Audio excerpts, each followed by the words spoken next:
예, 문제 볼게요. 제1해소가 항소심 계속 중일 때 2해소를 추가하는 것이 가능한 이유를 설명하시오. 이게 가능한지 안 한지를 묻는 게 아니고 가능하다는 전제하에 그 이유를 묻는 건가요? 계속 중일 때 추가하는 것이 가능한 이유를 설명하시오. 그냥 가능하다고 전제를 하고 가능은 한데 그냥 그 이유를 설명해봐 이런 뜻인가요?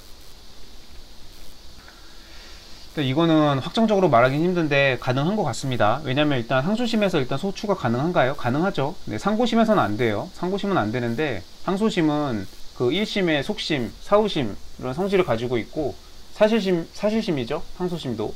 그리고 그 항소심에서도 소추가를 할 수가 있어요. 그러면 항소심은 그냥 1심으로 판단을 하면 됩니다. 그러면 항소심 다음은 바로 대법원이잖아요. 그러면 항소심에서 소를 추가해서 항소심이 1심으로 하게 된 경우에는 3심 제도를 이용할 수가 없죠.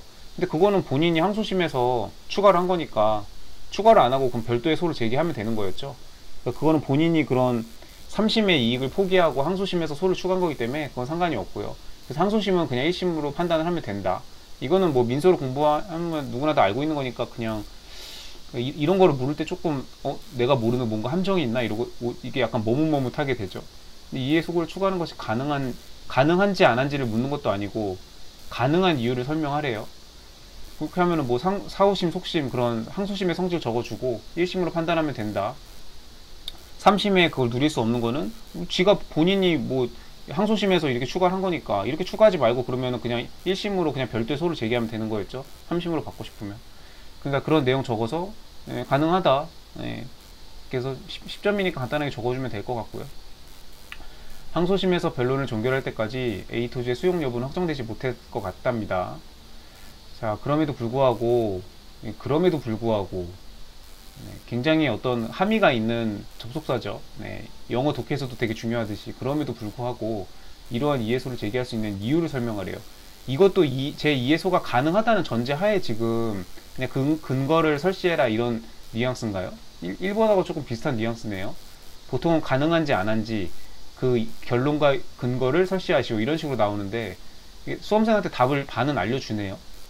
추가하는 것이 가능한 이유를 설명하시오. 가능은 한데 그 이유를 설명해봐. 제 이해소를 제기할 수 있는데 이유를 설명해봐. 약간 이런 느낌인 것 같아요. 어쨌든 종결할 때까지 이거는 제가 봤을 때는 251조 장래 이행해소 논점인 것 같습니다.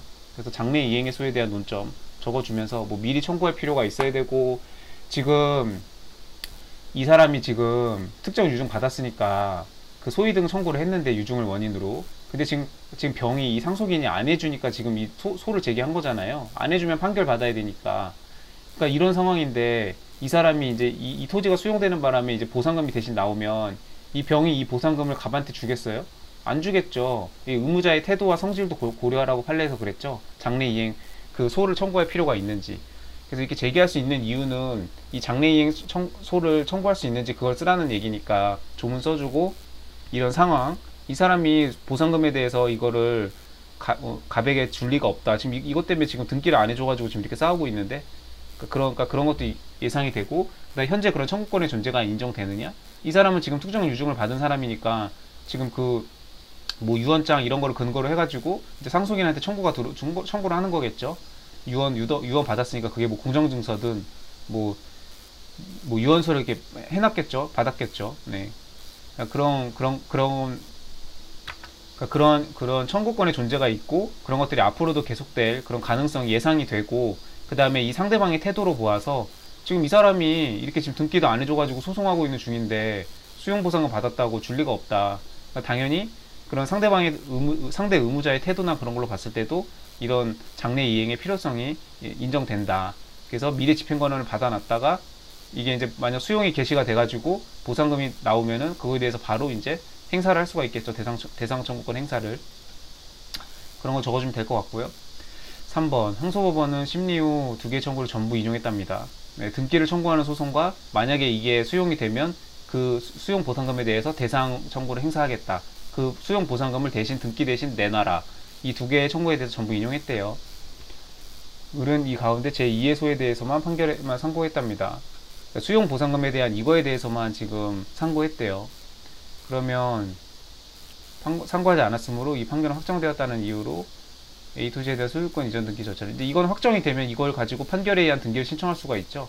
그래서 소위 등을 실행할 수 있겠느냐. 저는 이걸 가능하다고 보았습니다. 예. 이 지금 그 장래 이행의 소가 맞다면, 여기까지 제가 생각한 논리가 맞다면 현재 이행의 소와 장래 이행의 소는 그 253조 단순 병합이죠. 단순 병합이기 때문에 이게 지금 두 개 청구를 전부 인용한 상태에서 그 피고가 제2해소에 대해서만 상고했다고 하더라도 이 두 개가 전부 다 항소심으로 분리 확정되지 않고 항소심으로 전부 이심되고 전부 상고심의 심판 범위의 대상이 되는 것 같지는 않는다고 봤어요. 저는. 제가 틀릴 수도 있습니다. 그렇기 때문에 저는 이렇게 봐서 이거는 단순 병합이고, 여기 그 피고가 상고하지 않은 부분에 대해서는 이거는 상고심으로 전부 다 이심되기는 하나 그 상고심의 심판 범위가 되지 아니하고, 그 항소심, 상고심 판결 선고시설 있죠? 그 판결 선고시설 따라가지고 상고심의 판결이 나는 선고와 동시에 이 상고하지 않은 이 제1소에 대한 부분은 판결이 확정돼가지고 소유권 이전 등기를 실행할 수 있다라고 저는 보았습니다. 이거는 저도 답을 장담할 수가 없어요. 판례 한번 볼까요? 자, 문제 3번에 대한 첫 번째, 항소심 계속 중일 때 이소 추가하는 게 가능하냐. 그래서 항소심에 이르러 소가 추가적으로 변경된 경우에 뭐 교환적으로 변경된 경우도 있고요. 항소심은 신청거에 대해 재판을 해야죠. 1심으로 재판을 하면 됩니다. 이렇게 하고 이제 주문의 표시에 관한 내용이었고요. 네. 여튼 항소심에서도 소 추가가 가능하다라는 거 너무 기본적이고 이미 다 알고 있을 내용들이라서 네. 뭐 다른 함정이 있는 건 아니겠죠. 2번, 수용 여부가 아직 확정되지 못할 것으로 예상되는데 소를 제기할 수 있는 이유. 장래 이행의 소가 적법하기 위한 요건을 물어보는 거죠. 허용되는 것이 원칙이지만 이행기가 도래하더라도 이미 이행을 거부할 것이 명백히 예상되죠. 지금 이 사람이 지금 이거 등기를 안 해줘가지고 지금 등기 때문에 싸우고 있는데 수용 보상금 나왔다고 이 보상금을 고스란히 주겠어요? 순순히? 안 주겠죠. 이미 이행을 거부할 것이 명백히 예상되는 이런 판례들의 표현을 잘 써주면 됩니다. 장래 이행의 소가 나왔을 때 2023년도 3월 비교적 최신 판례예요. 예외적으로 채권자로 하여금 제기한 것보다 미리 집행권을 확보하게 함으로써 이행기가 도래하면 이게 만약 수용이 확정이 되면 곧바로 강제 집행을 할 수 있도록 이렇게 장래 이행의 소를 할 수 있다. 적법하기 위해서는 변론 종결 당시에 존재해야 되고, 그러니까 유증으로 인한 그 소유권 이전 등기 청구권, 이 유언의 효력이 인정이 돼야겠죠. 그리고 계속될 것이 확실히 예상돼야 되고 미리 청구할 필요가 있어야 되고요. 장래 이행의 소가 뜨면 그냥 기본적으로 답안지에다 발라주는 기본 판례들입니다. 이거는 그냥 이 판례에서만 특수한 내용이어가지고 이 논점하고는 상관이 없는 것 같고요. 97년도 판례 또 보면은 조건부, 이렇게 수용이 될 경우에 변론 종결 당시에 시가에 이렇게 구하는 소를 추가하는 신청을 했다. 수용이 될 경우에 이런 게 조건부죠. 네. 이런 경우에 적법하려면 똑같죠. 뒤에 내용은 이런 법률상 사실상 관계가 존재해야 되고 예상되어야 되고 미리 청구할 필요가 있어야 되고, 네.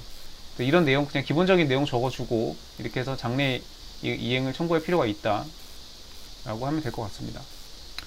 3번은 이제 상고하지 않았는데 이거를 항소심에 전부 다 보내서 상고심의 그 판결 대상이 되게 할 거냐, 아니면 그 상고하지 아니한 부분에 대해서는 2심은 되기는 하나 상고심의 심판 범위에 포함되지 않고 상고심이 그 상고된 범위에 대해서 선고함과 동시에 항소심, 상고심 판결 선고시설에 따라 가지고 선고와 동시에 네, 이제 이건 분리 확정된다 이런 내용, 어느 쪽으로 갈 건지 둘 중에 하나겠죠. 네, 근데 저는 이건 단순 병합이라고 보아서 네, 장래 이행의 소이기 때문에 단순 병합이라고 보아서 따로따로 된다.